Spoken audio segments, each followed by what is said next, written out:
Fellow Toastmasters, our third contestant, Larry Castleberry.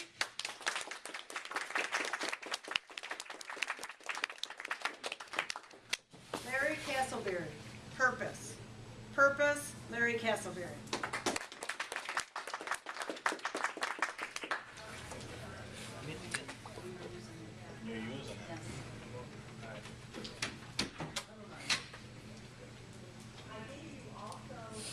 Son, it's called life, and none of us are getting out of it alive. These words of wisdom were spoken to me by my father many years ago, and I have used these words to mold my life. I take the time to smell the roses. I take the scenic route on trips, and I cherish time spent with family and friends. And for the most part, I thought I was doing rather well. Until last year, I happened to listen to the radio show, Tell Me More, hosted by Michelle Martin. This day, on her show, she had a cancer survivor who had this advice for his listening audience.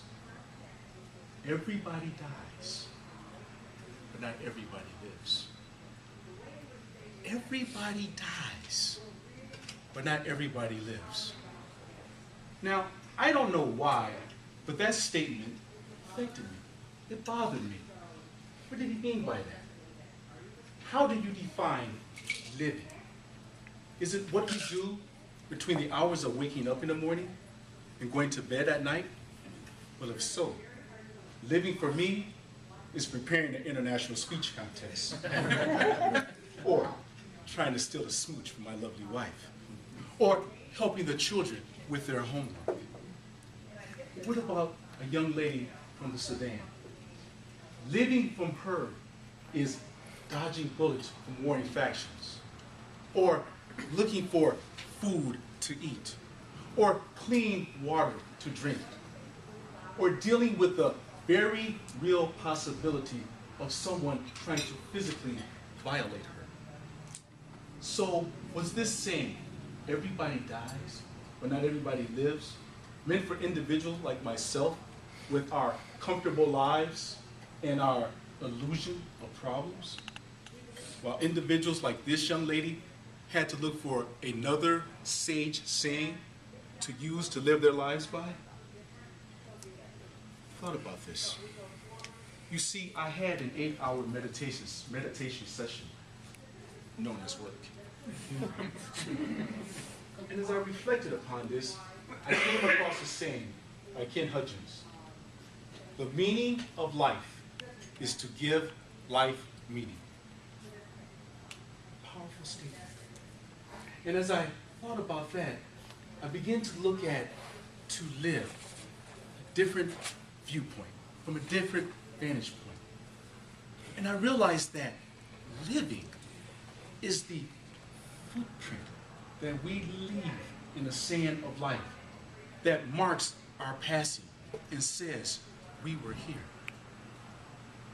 And as I continued to think about it, I tried to give a one-word definition of the saying to live.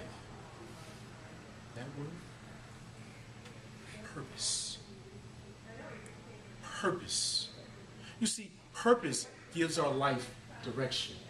It is the fire, the that drives us, that moves us, that tells us you can keep going when you don't think that you can take a step. How do you differentiate between a goal and your purpose? Purpose is something that you are willing to die for, that you are willing to lay down your life to achieve.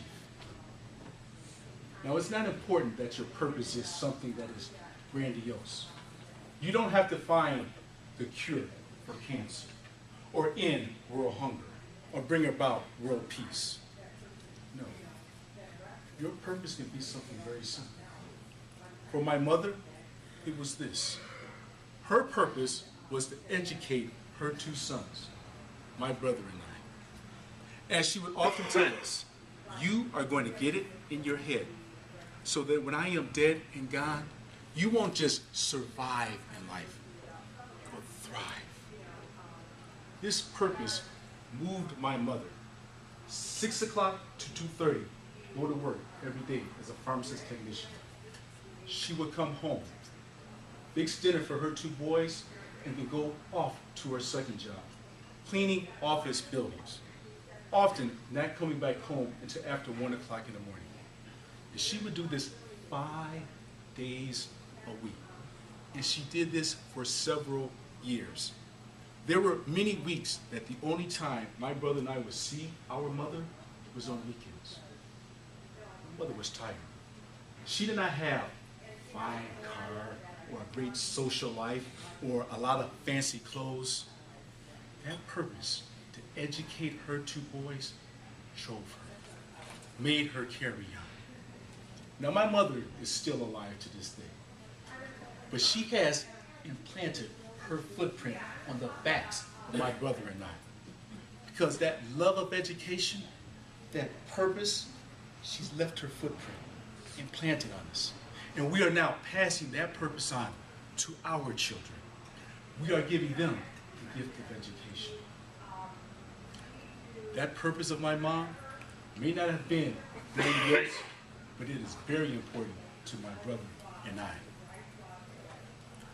There is an old Cherokee saying, when you are born, you cry and the world rejoices.